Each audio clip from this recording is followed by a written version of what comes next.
Square minus B square plus C square minus D square minus 2ac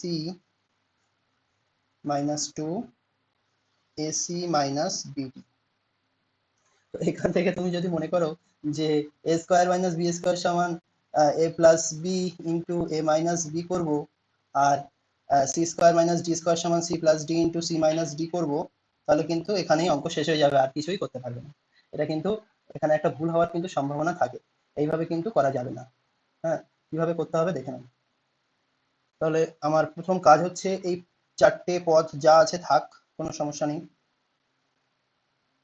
এবার এই যে minus টুর সঙ্গে AC minus BD এটা গুণ করা হচ্ছে আমার প্রথম কাজ।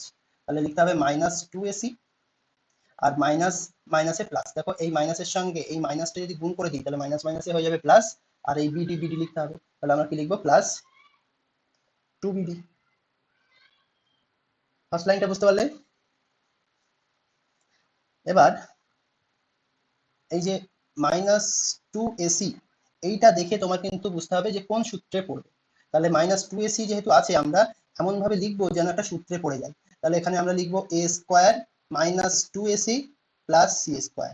এই তিনটে পদ প্রথমে লিখলাম। কোনটা কোনটা লিখলাম? a স্কোয়ারটা লিখে দিলাম, আর প্লাস সি স্কোয়ারটা লিখে দিলাম, আর মাইনাস 2ac-টা লিখলাম। লেখার ফলে আমি কি পেলাম, একটা সূত্র আমরা পেয়ে গেলাম, a মাইনাস বি তার হোল স্কয়ারের সূত্র। আর বাকি যেগুলো আছে সেগুলো এবার লিখে নিই।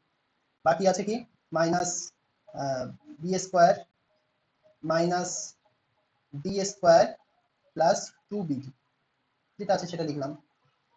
তো এবার দেখো, তাহলে আমার এখান থেকে এইটা কি হচ্ছে, A square minus 2ac plus C square, এটা হচ্ছে কিসের সূত্র, A minus B whole square. তার মানে এখানে বি মানে হচ্ছে সি, তার মানে এ মাইনাস সি তার হোল স্কোয়ার। এবার এই যে সবুজ কালারে যেটা লিখেছি গ্রিনে, সেটা হচ্ছে প্রত্যেকটা থেকে মাইনাস কমন নিয়ে নাও। তো মাইনাস কমন নিলে তোমার পড়ে থাকছে B square minus plus D square minus 2bd। তাহলে এটাও কিন্তু আবার সূত্রে পড়ে যাচ্ছে।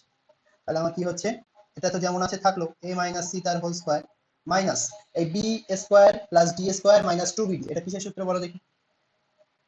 তিনটে পদ আছে মানেই তোমাকে বুঝতে হবে হয় এ প্লাস বি হোল স্কয়ারের সূত্র পড়বে, না হয় এ মাইনাস বি হোল স্কয়ারের সূত্র পড়বে। ওই তিনটে পদের মধ্যে একটা পদও যদি তুমি দেখো, একটা পদ যদি দেখো মাইনাস, তার মানে তুমি বুঝতে হবে তোমার মাইনাসের সূত্রে পড়বে। মানে 2 এর আগে তুমি যদি দেখো মাইনাস, তাহলে তোমার একদম তোমার বুঝে নিতে হবে মাইনাসের সূত্রে পড়বে। তাহলে এ মাইনাস বি হোল স্কয়ারের সূত্রে পড়বে। তাহলে এ মানে কি, এ মানে এই প্রথমে যেটা আছে এটা হচ্ছে এখানে এই অঙ্কের ক্ষেত্রে এইটা হয়ে গেল তোমার এ, আর এইটা হয়ে গেল বি। একদম সহজ জিনিস। তাহলে আমার লিখে দিতে হবে বি মাইনাস ডি তার whole square, B minus D তার whole square. A plus B, একবার লিখলাম এ প্লাস বি, আর একবার লিখবো এ মাইনাস বি। এবার বলেছে কি, প্রথম যে যেটাই প্লাস থাকবে সেটা আর কিছু হবে না, A minus C plus B minus D যেমন আছে তেমন থাকবে। আর পরেরটাই হয়ে গেল কি, এ মাইনাস সি, এবার মাইনাস গুণ করলে কি হবে, মাইনাস বি, আর মাইনাস ডি ছিল সেটা প্লাস ডি হয়ে যাবে। এই হয়ে গেল আমার। তাহলে দেখতে পাচ্ছি এই যে প্রথম সংখ্যামালা যেটা আছে এটা বা এইটা, এদের মধ্যে কোনো কিছু যোগ বিয়োগ বা কিছু কাটাকাটি কিছু হচ্ছে না, এটা এইভাবেই থাকবে। এটা খুব বড় জোর তুমি কি করতে পারো, এটাকে এবিসিডি আকারে সাজিয়ে নিতে পারো, তাহলে একটু দেখতে ভালো লাগবে, এছাড়া কিছু না। যদি নাও সাজাতে চাও তাও হবে। ধরো আমি সাজিয়ে নিতে যদি চাই তাহলে কি করবো, সবার প্রথমে লিখবো এ, এ আছে এ লিখে দেবো, তারপরে বিটা লিখবো, তো বি এর আগে প্লাস চিহ্ন আছে প্লাস বি লিখে দিলাম। তারপর সিটা লিখবো, সি এর আগে মাইনাস চিহ্ন আছে মাইনাস সি দিলাম। তারপর ডি এর আগে মাইনাস আছে মাইনাস দিয়ে দিলাম। এই হয়ে গেল। তো একইভাবে এ, এ লিখে নিলাম, তারপর বি লিখবো, বি এর আগে মাইনাস আছে মাইনাস বি লিখে নিলাম। তারপর মাইনাস সি আছে মাইনাস সি লিখলাম, তারপর প্লাস ডি আছে প্লাস ডি লিখে দিলাম। হয়ে গেল আমার উত্তর।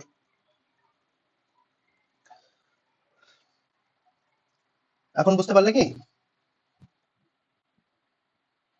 ঠিক আছে, কপি করো।